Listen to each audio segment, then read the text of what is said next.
তো জানাবো। লালগোলা তারানগর এলাকায় সেখানে ভয়াবহ গঙ্গা ভাঙন হচ্ছে, বেশ কিছুদিন থেকে বাড়ি তলিয়ে গেছে এবং যেটা শাসক দল থেকে বলা হচ্ছে যে কেন্দ্র সরকার কোনো মমতা ব্যানার্জি দায়ী। কাগজ আছে আমার কাছে কাগজ আছে। 2018 সালে ভারত সরকারের ইনল্যান্ড ওয়াটার ওয়েজ অথরিটি এবং পশ্চিমবঙ্গ সরকারের ইরিগেশন দপ্তরের চুক্তি হয়েছিল।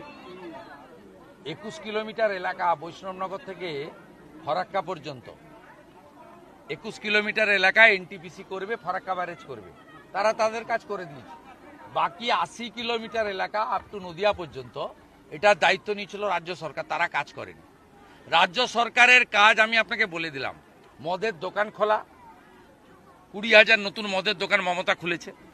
রাজ্য সরকারের কাজ হচ্ছে তোষণ করা, মুসলিম ভোট ব্যাংকের জন্য তোষণ রাজনীতি করা, এর বলি হরগোবিন্দ দাস, চন্দন দাস। আর 3 হচ্ছে ভোট এলেই 200-500 টাকা ভাতা দিয়ে দাও, হিন্দুদেরকে ভাগ করো। এই 3টা কাজের বাইরে অন্য কোনো কাজ জানে না। তাই ভয়াবহ অবস্থা। বৈষ্ণবনগরের এমএলএ কে চন্দনা সরকার তৃণমূলের, ফরাক্কার এমএলএ কে মনিরুল তৃণমূলের, শামসেরগঞ্জের এমএলএ কে আমিরুল তৃণমূলের, রঘুনাথগঞ্জের এমএলএ কে আখরুজ্জামান হাফমন্ত্রী।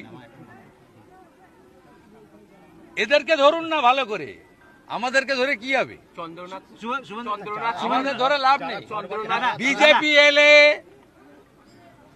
ওপারে বাংলাদেশ যেমন বেঁধে দিয়েছে, আমরা এখানে বেঁধে দেবো পশ্চিমবঙ্গ সরকার। জামিন একটাও গঙ্গা ভাঙন হবে না, কোনো হিন্দু বাড়িও যাবে না, মুসলমানের বাড়িও যাবে না।